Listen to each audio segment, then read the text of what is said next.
Me llamo Lucas, y esta historia empieza el primer día de mi último año en el instituto. Siempre fui el chico callado, el que se sentaba en las esquinas, observando cómo los demás hablaban, reían y vivían. Mi único refugio eran los auriculares, la música y los libros de ciencia ficción que devoraba entre clases. No me importaba ser el raro o el solitario. Lo que sí me importaba eran los murmullos, los susurros y las risitas ahogadas que me seguían a donde fuera. Y, por supuesto, me importaban ellos. Marco, Adrián y Carlos. 3 nombres que desde el primer día de clases me marcaron como su blanco. No eran los chicos populares, pero eran lo suficientemente temidos como para que nadie se metiera con ellos, y yo me convertí en su entretenimiento favorito.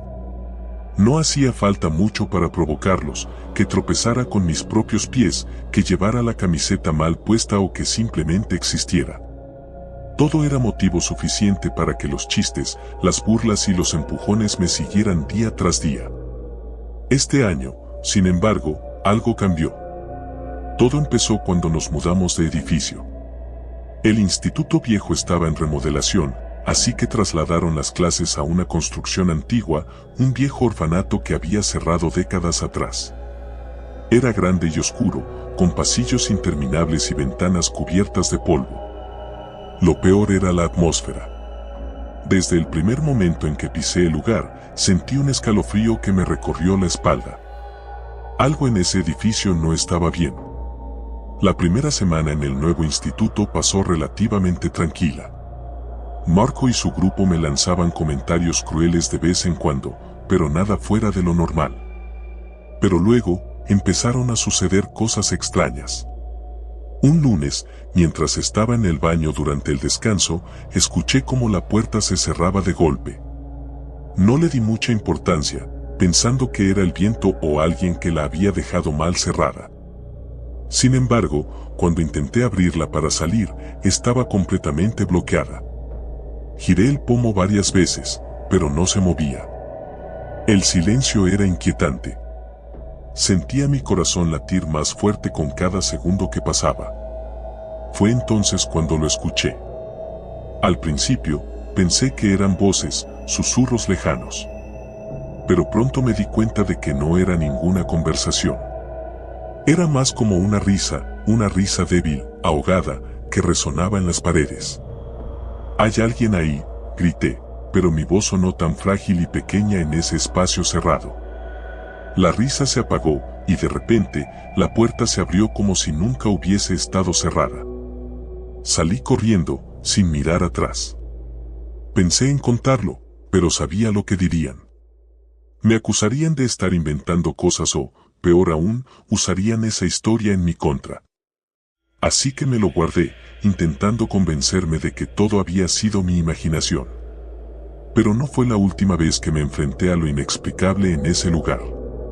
Una tarde, después de clases, me quedé en el aula terminando un proyecto. Todos ya se habían ido, y el edificio estaba en completo silencio.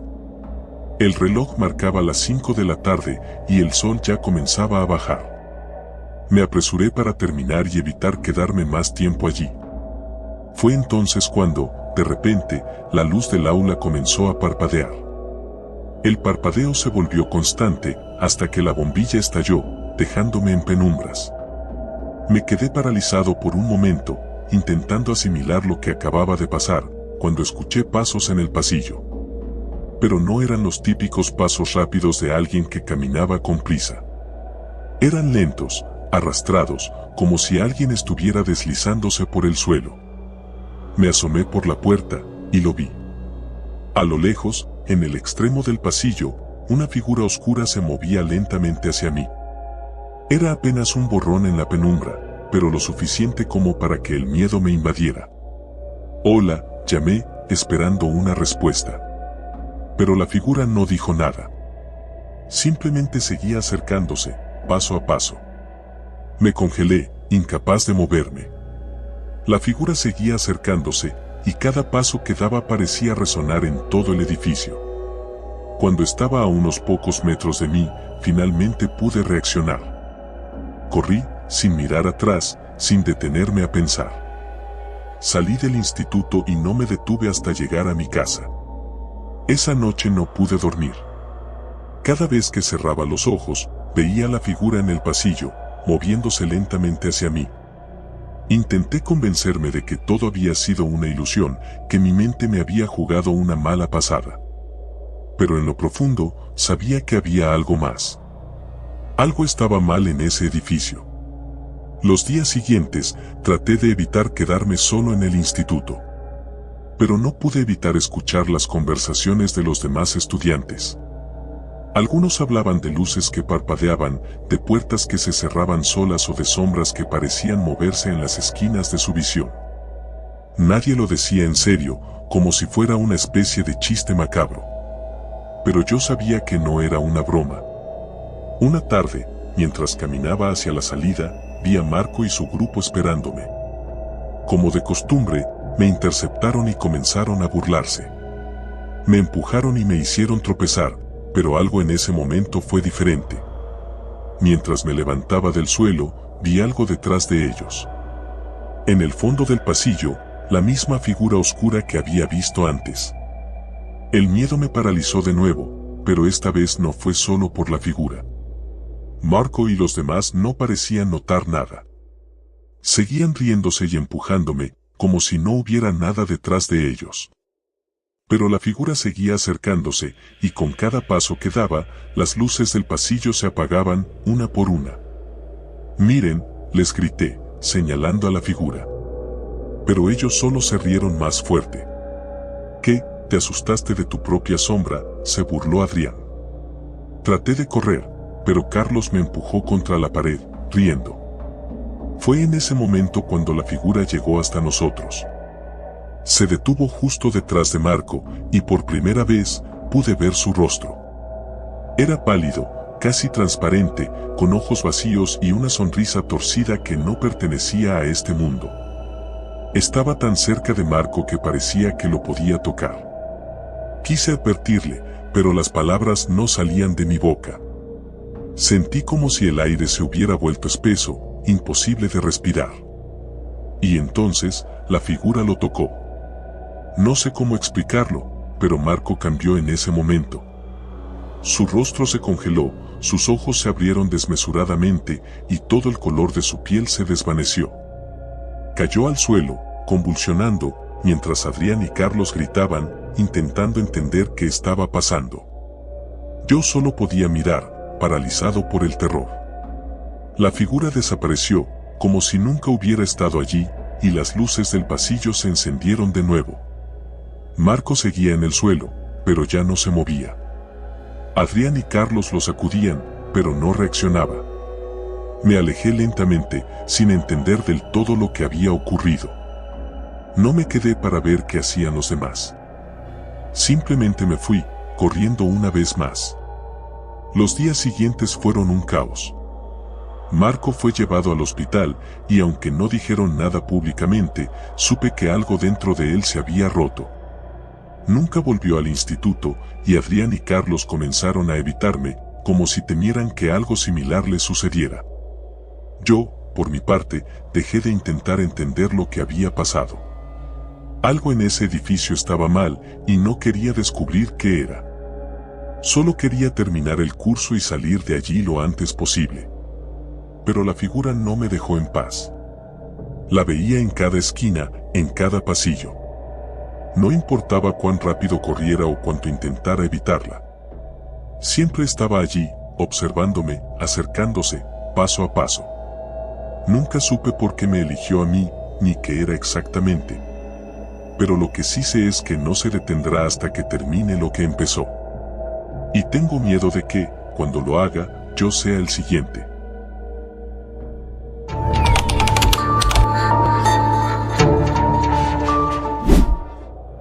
Siempre he sido amante del mar. Desde pequeño, mi papá me llevaba a pescar, y aunque no teníamos un bote propio, siempre encontrábamos alguna manera de salir a navegar. Así que cuando mis amigos me propusieron un viaje de pesca en alta mar, no lo dudé ni un segundo. El plan era simple, un fin de semana en un barco alquilado, en medio del océano, alejados del mundo y de la rutina. Nos prometía tranquilidad, risas y la oportunidad de desconectar. Éramos 4, Diego, el organizador y amante de la pesca tanto como yo, Julia, su novia, quien venía más por la compañía que por el mar, y Andrés, el típico tipo bromista que siempre lograba sacarte una sonrisa, incluso en los peores momentos. Yo, bueno, era el más reservado del grupo, pero nos conocíamos desde hacía tanto que el silencio entre nosotros nunca era incómodo. Salimos temprano un viernes por la mañana. El puerto estaba vacío, el cielo limpio y el sol prometía un día cálido. A medida que nos adentrábamos en el océano, las risas y bromas fluían. Era el tipo de día perfecto, o al menos, eso pensábamos. Todo empezó a cambiar cuando, hacia el atardecer, una extraña neblina comenzó a rodearnos. Era densa, casi tangible, como si el mar exhalara un suspiro pesado.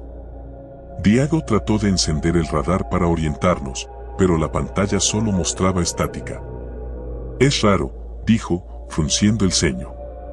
No debería haber neblina en esta época del año. No le dimos importancia. La verdad, estábamos más concentrados en las cervezas y en las historias que contábamos.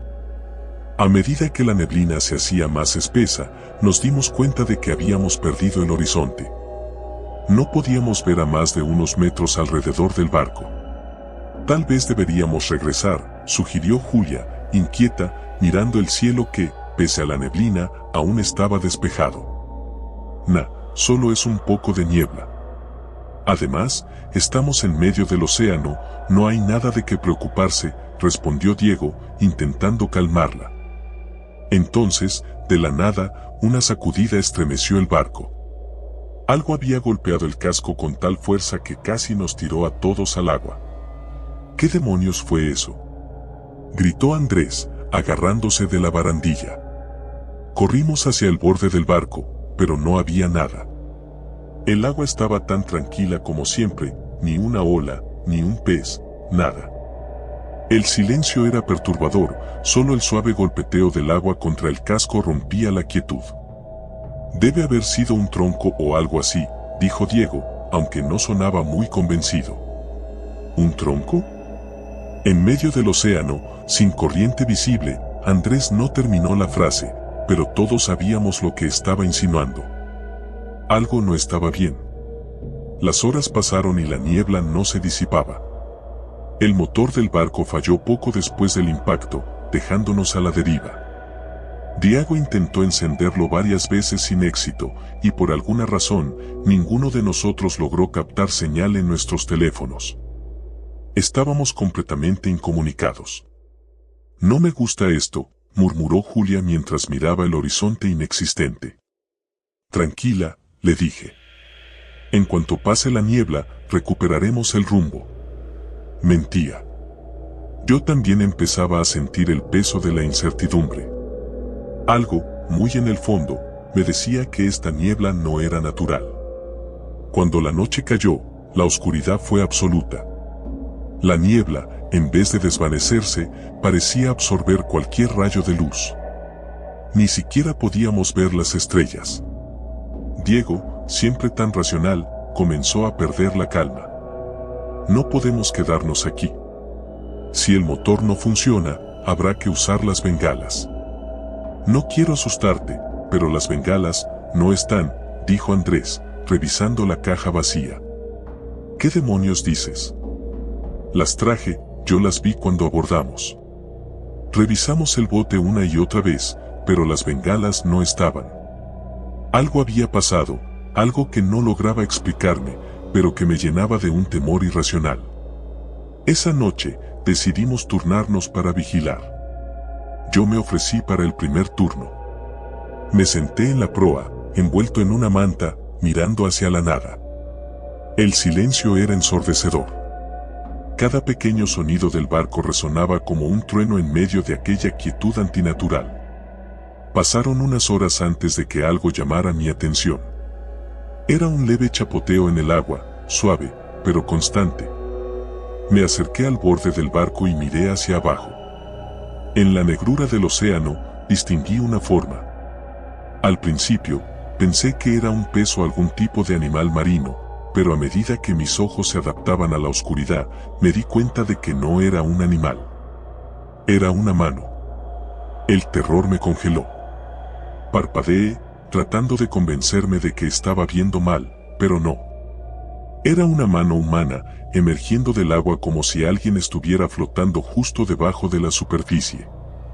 «Diego», grité, sin apartar la vista de la mano. Corrió hacia mí, seguido por Julia y Andrés. «¿Qué pasa?», preguntó, agitado. Allí, señalé hacia el agua, pero cuando lo hice, la mano ya no estaba. «¿Qué se supone que tenemos que ver?», dijo Andrés, con una sonrisa nerviosa. Había una mano», murmuré, sintiéndome ridículo. Seguramente fue un reflejo, intentó calmarme Julia, aunque su tono mostraba duda. Diego me miró fijamente, pero no dijo nada. Sabía que no me lo había inventado, pero tampoco podía explicarlo. El resto de la noche fue una tortura. Nadie pudo dormir, y cada pequeño ruido del barco nos mantenía en vilo. Cuando el amanecer llegó, la niebla aún no se había levantado.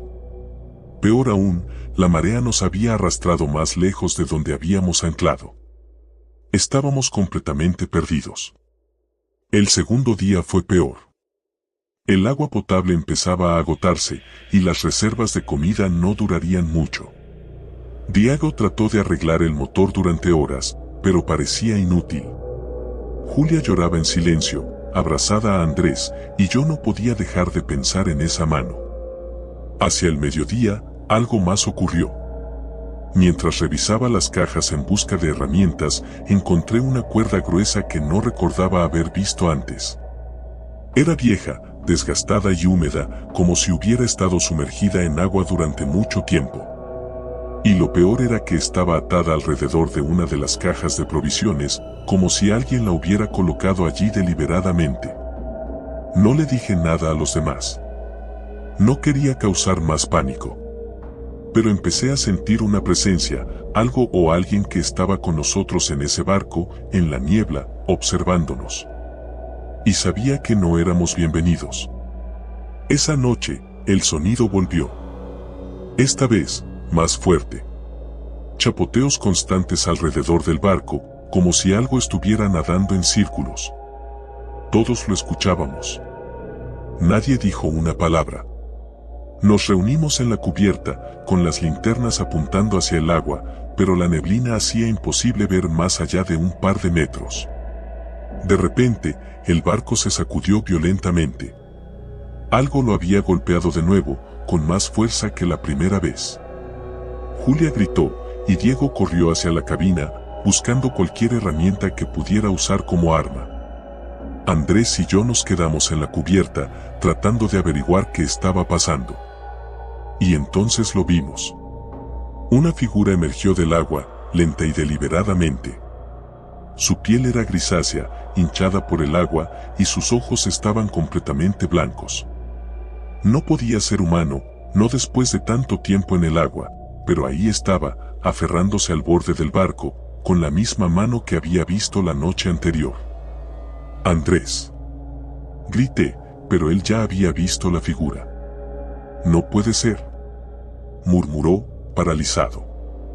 La cosa trepó al barco con movimientos torpes, su cuerpo goteando agua oscura que olía a putrefacción.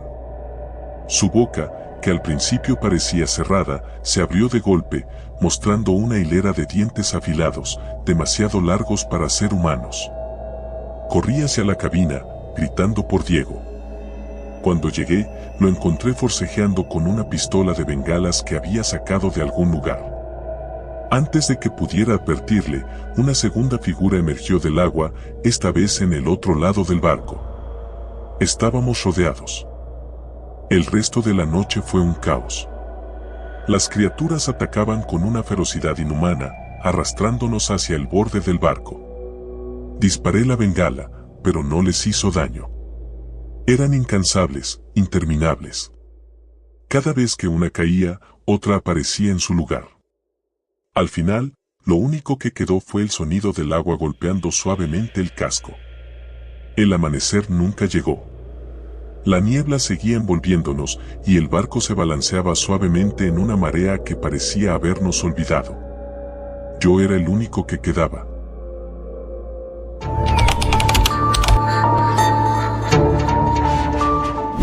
En el colegio siempre ha habido alguien como Mateo.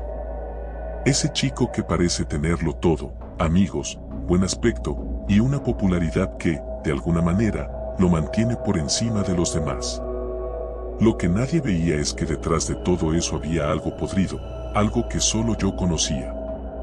Mi nombre es Paula, y este año todo cambió para mí. Hasta hace poco, era una chica cualquiera, invisible para la mayoría. No era que me molestara. De hecho, prefería no llamar la atención. Las clases terminaban y yo me iba directo a casa, pasaba mis tardes leyendo o escuchando música. Era un ritmo de vida tranquilo, y me gustaba. Pero, por alguna razón, a Mateo le resulté interesante. Todo comenzó el primer día de clases, cuando lo sorprendí mirándome desde el otro lado del salón. Al principio pensé que era casualidad, pero pronto me di cuenta de que no era así. Mateo me observaba, con esa sonrisa suya que parecía tan inofensiva, pero sus ojos siempre tenían algo más, como si supiera algo que los demás no sabían. No fue hasta una semana después que se acercó. Estaba con su grupo, claro, riendo y hablando en voz alta, como si el colegio entero les perteneciera. Y de repente, ahí estaba él, sentado a mi lado en el almuerzo. Paula, ¿verdad?, dijo, mientras sus amigos lo miraban desde una mesa cercana, riendo por algo que solo ellos entendían. Sí, respondí, tratando de sonar despreocupada, aunque en mi interior algo no se sentía bien. Mateo se quedó en silencio, mirándome fijamente. Sentí una punzada de incomodidad. Sabía que no debía hacerle caso, pero mi cuerpo parecía congelado. He notado que siempre está sola, continuó él, con una voz tan casual que casi me hizo creer que solo era una observación. Me gusta estar sola, contesté, intentando poner fin a la conversación. Pero no fue tan fácil. Mateo no se rindió. En los días siguientes, comenzó a dejar notas en mi escritorio, a hacerme bromas en público y a usar cualquier excusa para acercarse. A primera vista, parecía inofensivo, pero con cada día que pasaba, su presencia se volvía más amenazante. Sus bromas se volvieron más crueles, y sus amigos siempre estaban ahí para seguirle el juego. Las risas que antes me parecían lejanas ahora se clavaban en mi piel. Una tarde, mientras salía del colegio, lo encontré esperándome en la puerta, apoyado en su bicicleta. «Te acompaño a casa», dijo, sin esperar una respuesta. Comenzamos a caminar en silencio, y aunque intenté mantenerme tranquila, sentía su mirada fija en mí. Cuando llegamos a la esquina de mi calle, me detuve. «Ya estoy cerca. No es necesario que sigas». Mateo sonrió, pero no fue una sonrisa amable. «Paula, te veo mañana», dijo, antes de girarse y pedalear calle abajo. Esa noche, al mirarme al espejo, noté algo extraño. Mi reflejo se veía normal, pero había una sombra en el fondo, casi imperceptible. Me froté los ojos, pensando que era mi imaginación, pero ahí seguía. Intenté ignorarlo y me fui a dormir, aunque el sueño tardó en llegar. A la mañana siguiente, volví a revisar el espejo. La sombra se había movido. Ahora estaba más cerca, y su forma era más clara, como si fuera una figura humana, pero demasiado borrosa para distinguir rasgos. Cerré el espejo rápidamente y salí corriendo hacia la escuela. El día transcurrió como de costumbre, con Mateo y su grupo burlándose de mí en los pasillos. Sin embargo, ahora algo había cambiado en mí. Sentía que su presencia se había expandido, como si lo que me hacía en la escuela no se quedara allí, sino que me siguiera a casa. Esa tarde, volví a encontrarme con él en el camino a casa. ¿Todo bien, Paula?, preguntó, con una falsa amabilidad que me revolvió el estómago. «Déjame en paz», le dije sin mirarlo. Mateo se rió, pero su risa sonaba diferente, más aguda, más perturbadora. Esa noche, el espejo me esperaba de nuevo. Esta vez, cuando lo abrí, la sombra era claramente visible. Parecía la figura de una persona, más alta que yo, delgada, con brazos alargados que colgaban a los lados. Pero lo más perturbador no era eso. Esa cosa estaba sonriendo. Sentí un escalofrío recorrer mi cuerpo y cerré el espejo con un golpe, asustada. Apagué las luces de la habitación y me metí en la cama, temblando. En los días siguientes, la figura en el espejo se fue haciendo más nítida. Ya no era solo una sombra, ahora se movía. Podía verla cambiar de posición, como si estuviera viva dentro del cristal. Sabía que esto no era normal. Mi madre me preguntaba por qué me veía tan cansada, pero ¿cómo le explicas a alguien que una figura oscura te acecha en el espejo? Nadie me creería. Y mientras eso ocurría en casa, el acoso de Mateo en la escuela se intensificó. Un día, durante el recreo, me empujó frente a sus amigos, haciéndome caer al suelo. «Vamos, Paula, ¿dónde está tu sentido del humor?», dijo, mientras las risas de los demás llenaban el aire. No respondí. Ya no podía. No sabía qué era peor, si enfrentar a Mateo y sus amigos o volver a casa, donde la cosa en el espejo seguía esperando. Todo explotó el día en que, al regresar a casa, noté que la figura en el espejo no solo se movía, sino que imitaba mis gestos. Cuando levantaba la mano, lo hacía también. Cuando daba un paso hacia atrás, la figura avanzaba hacia mí. Entré en pánico y corrí al baño para lavarme la cara. El agua fría me ayudó a calmarme, aunque solo por un momento. Cuando levanté la vista, la figura estaba detrás de mí, fuera del espejo. Giré rápidamente, pero no había nada en la habitación. ¿Estaba sola o no? Esa noche, el sonido de un rasguño me despertó. Venía del espejo. Me levanté lentamente y encendí la luz. El reflejo estaba oscuro, pero detrás de mi propia imagen, la figura me observaba con ojos brillantes y una sonrisa que se extendía demasiado. «No puedes esconderte para siempre», susurró la figura, aunque nunca abrió la boca. El terror me paralizó. ¿Estaba perdiendo la cordura? Al día siguiente, decidí enfrentarme a Mateo. Ya no me importaba el acoso. Necesitaba respuestas. Lo esperé a la salida del colegio y, cuando lo vi, me acerqué decidida. «¿Qué me has hecho?», le solté sin rodeos. Mateo me miró sorprendido, pero luego esa sonrisa retorcida apareció de nuevo. «¿De qué hablas, Paula? No te he hecho nada».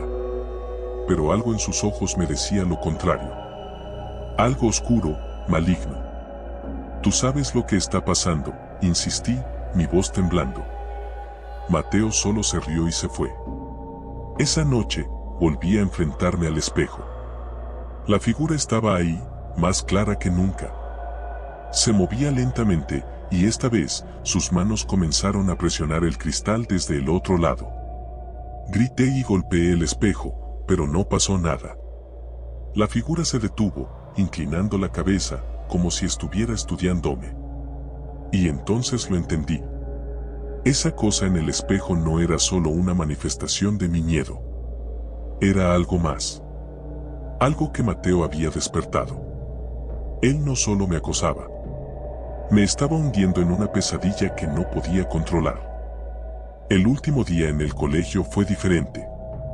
Mateo no vino a molestarme. Ni siquiera lo vi en los pasillos. Los rumores decían que estaba enfermo, pero algo en mí sabía que no era solo eso. Esa noche, el espejo me mostró algo diferente. La figura ya no estaba sola. Esta vez, había dos. Y una de ellas, era Mateo. La figura en el espejo había dejado de sonreír. Ahora me miraba con desesperación, como si estuviera atrapada. Y comprendí que, de alguna forma, lo estaba.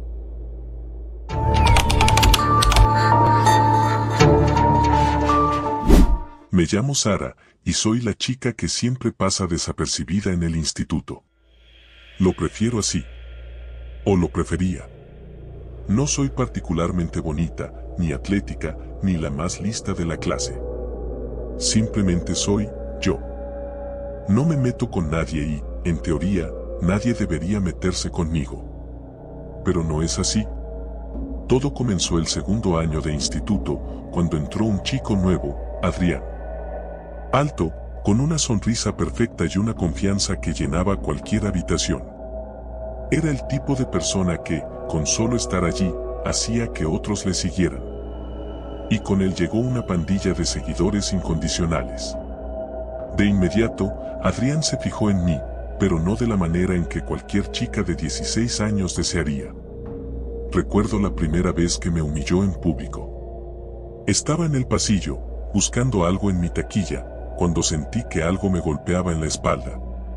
Una bola de papel. Me di la vuelta y allí estaba él, con su sonrisa torcida. Oye, Sara, ¿no te han dicho que ese peinado pasó de moda hace años? Se burló, señalando mi coleta. Sus amigos rieron. No respondí. Solo bajé la cabeza y continué con lo mío, pero ese fue solo el comienzo. A partir de ese día, me convertí en su objetivo principal. Los comentarios se hicieron más crueles y las bromas más pesadas. Un día, me pegaron una nota en la espalda que decía rata. Nadie me lo dijo hasta que llegué a casa, y mi madre la vio al abrazarme. Otro día, desapareció mi mochila, solo para encontrarla en el baño, completamente mojada. Y luego estaban los susurros. A veces pasaba junto a un grupo de chicas y las oía hablando de lo rara que era, de lo solitaria. Cada palabra me hería más de lo que quería admitir. Traté de hablar con los profesores, pero las cosas nunca cambiaban. Adrián siempre encontraba una manera de salir impune, mientras yo seguía atrapada en ese infierno diario. Era como si, a medida que intentaba defenderme, la situación empeorara. Y entonces, un día, algo cambió. Era viernes, y había empezado a llover fuerte cuando salí del instituto.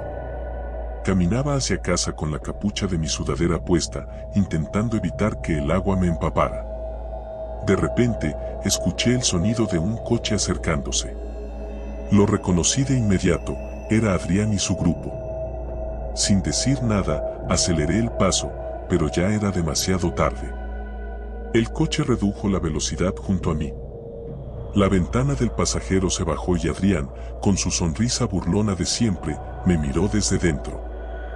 «Hey, Sara. ¿Necesitas que te llevemos a casa?», gritó entre risas. Antes de que pudiera contestar, uno de sus amigos lanzó un vaso lleno de agua. Me dio en la cara, empapándome aún más. Escuché las carcajadas mientras el coche aceleraba y se alejaba, dejándome ahí, temblando bajo la lluvia. Pero esta vez no lloré. Estaba demasiado enfadada para llorar. Cuando llegué a casa, me encerré en mi cuarto. Me quité la ropa mojada y me miré al espejo. Había algo diferente en mi rostro, algo oscuro que nunca había visto antes. Era como si una parte de mí hubiera sido devorada por el odio. Esa noche, no pude dormir. Las burlas, los insultos, todo lo que había pasado esos últimos meses giraba en mi cabeza. Pensé en las veces que había deseado que todo terminara. Pensé en lo fácil que sería rendirse. Pero algo en mí gritaba por justicia, por venganza. Entonces, lo encontré. Había oído rumores sobre un sitio en la Deep Web. Un lugar donde podías pedir cualquier cosa, desde información hasta favores oscuros.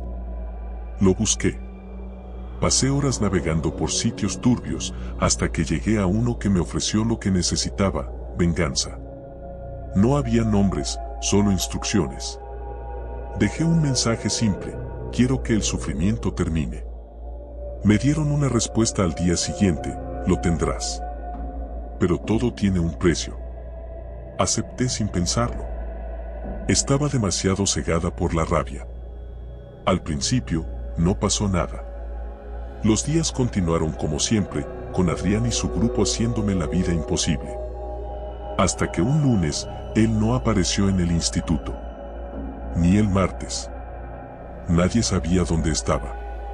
No fue hasta el miércoles cuando las noticias empezaron a circular, Adrián había desaparecido.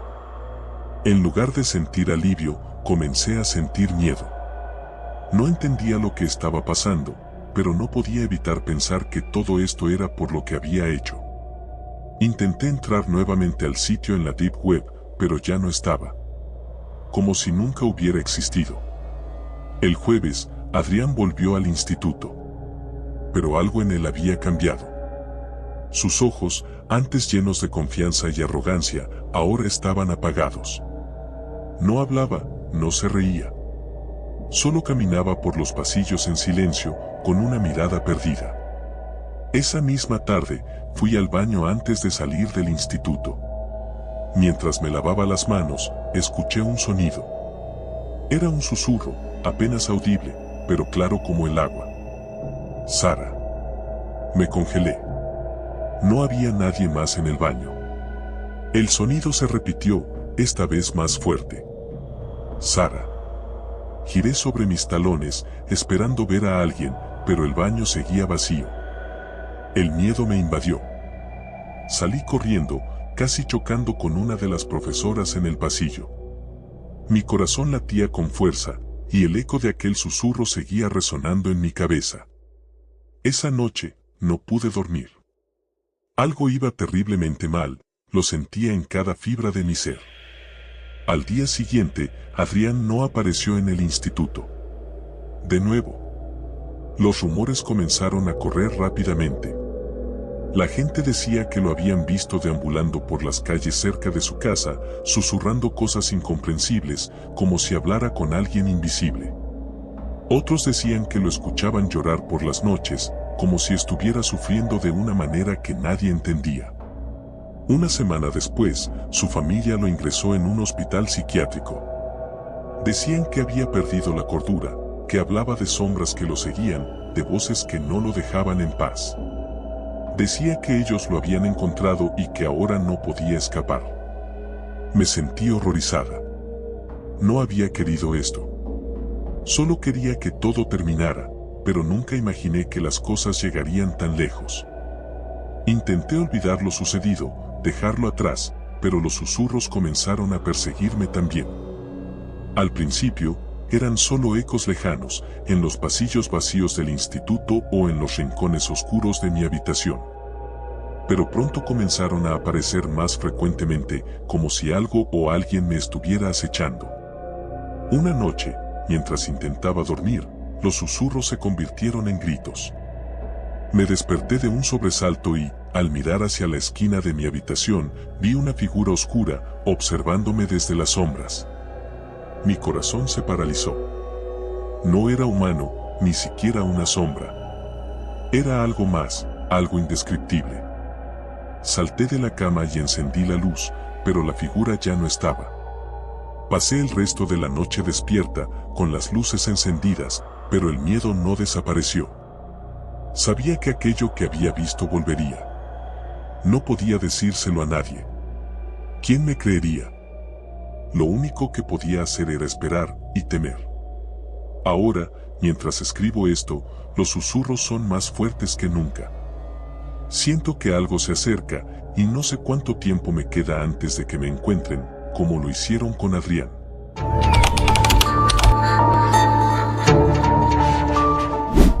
Siempre pensé que las películas de terror exageraban el concepto de bullying. Quiero decir, sí, todos sabemos que en el colegio hay matones, pero ¿alguien en serio podría ser tan cruel como para destrozarte psicológicamente? Bueno, yo descubrí que sí. Y no fue en una película, sino en mi propia vida. Todo comenzó a mediados de septiembre, cuando regresamos a clases después de las vacaciones. Mi último año de secundaria. La verdad, estaba emocionado por terminar por fin esta etapa, pero no contaba con que todo se convirtiera en una pesadilla. Ya había tenido problemas con Diego y sus amigos el año anterior, pero pensé que este año sería diferente. Me equivoqué. El primer día de clases, me encontré con Diego en los pasillos. Era el típico tipo alto, atlético, siempre rodeado de sus secuaces. No pasó mucho tiempo antes de que comenzaran las burlas. Primero, fueron comentarios sobre mi apariencia. ¿Qué, Oliver? ¿Sigues comprando tu ropa en la sección de niños, o ese corte de pelo parece hecho con los dientes de tu perro? Al principio intenté ignorarlos, como siempre me aconsejaban los adultos. No les hagas caso, decían. Solo buscan una reacción. Pero eso nunca funciona. Lo único que consigues es que se vuelvan más insistentes. Después de unos días, las burlas se convirtieron en empujones en el pasillo, insultos en voz alta y risas a mi costa. Era como si todos en la escuela tuvieran permiso para reírse de mí. Me sentía pequeño, insignificante, como si cada palabra hiriente fuera una piedra que iban apilando sobre mi pecho, dificultándome respirar. Fue una tarde, después de clases, cuando las cosas empezaron a ponerse realmente extrañas. Estaba solo en el baño, escondiéndome de Diego y sus amigos. Ellos solían patrullar los pasillos después de la última clase, buscando a quien molestar. Estaba lavándome la cara, tratando de calmarme, cuando escuché un susurro. Era bajo, casi imperceptible, pero suficiente para ponerme los pelos de punta. Oliver. Giré bruscamente hacia la puerta, pensando que alguien me había seguido. Pero no había nadie. El baño estaba completamente vacío. Me incliné hacia los lavabos, tratando de convencerme de que había sido mi imaginación. Tal vez estaba tan estresado que estaba empezando a oír cosas. El problema es que no fue la última vez. Durante los siguientes días, comencé a escuchar ese susurro más seguido. A veces, cuando estaba en la biblioteca. Otras, en los pasillos. Siempre el mismo tono, siempre la misma palabra, Oliver. Al principio intenté ignorarlo, pero después de una semana de estar escuchando mi nombre por todas partes, empecé a asustarme. Pensé que tal vez Diego y su pandilla habían encontrado una nueva forma de atormentarme, algo psicológico, algo que solo yo pudiera escuchar. Pero, ¿cómo era posible? Finalmente, una tarde, decidí confrontar a Diego. Fue después de las clases, cuando él y sus amigos estaban en la cancha de baloncesto. Mi corazón latía desbocado, pero tenía que hacerlo. ¿Qué pasa, Oliver? Dijo Diego con esa sonrisa burlona que siempre me ponía los nervios de punta. ¿Vienes a ofrecernos otro espectáculo? Respiré hondo, tratando de mantener la calma. Sé lo que estás haciendo, dije, con la voz más firme que pude. Ya basta. No es divertido. Diego me miró confundido, y luego soltó una carcajada. ¿De qué hablas, idiota?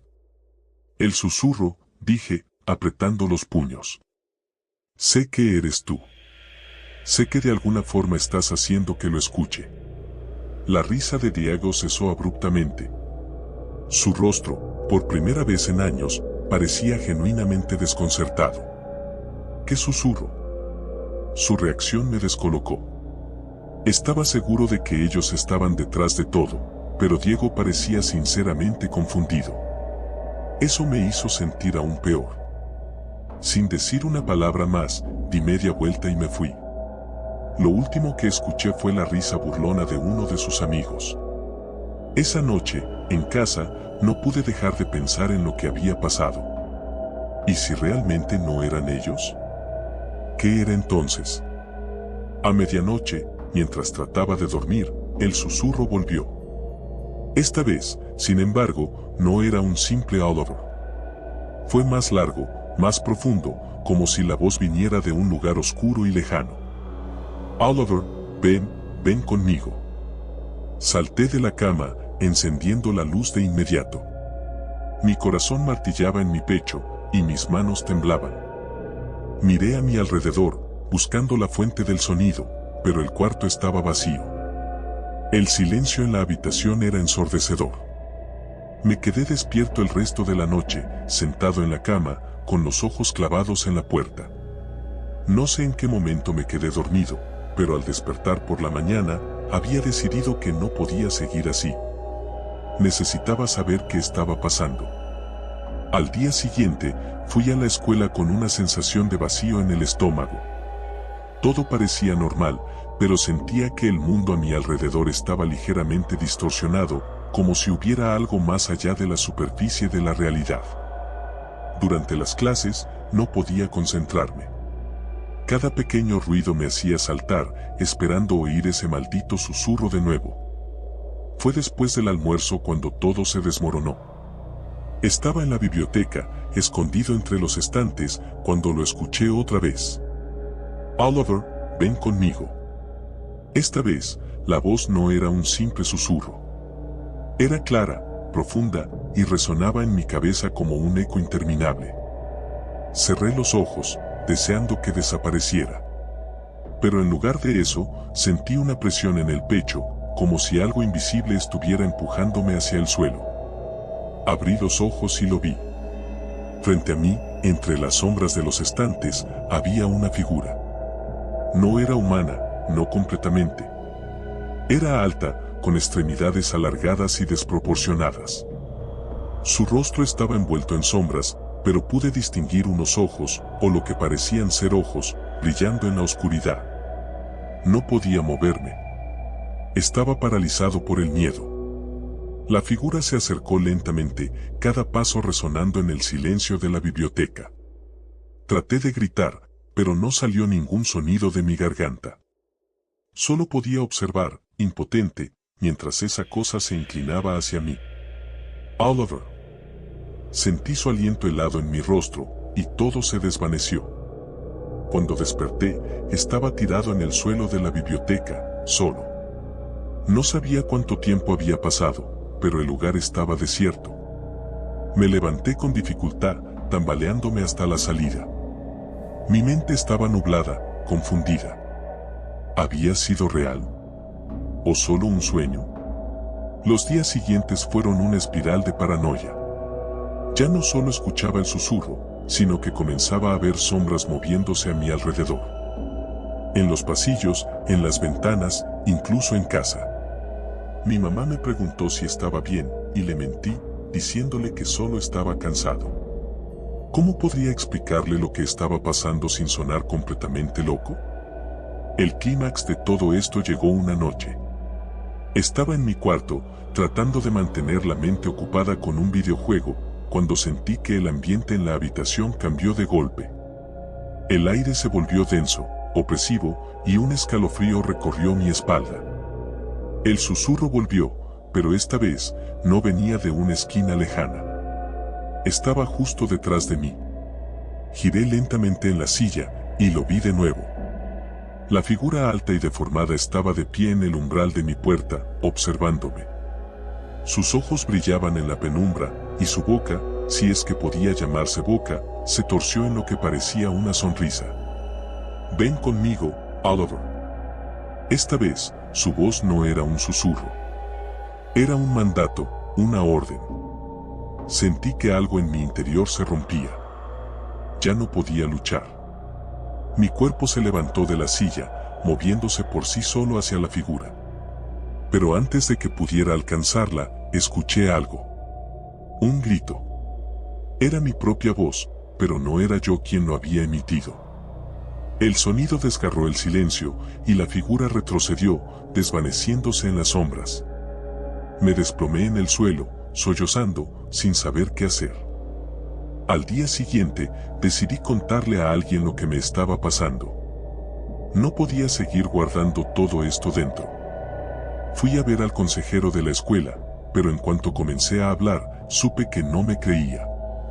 Me dijo que todo estaba en mi cabeza, que el bullying me había afectado más de lo que pensaba. Salí de su oficina sintiéndome más solo que nunca.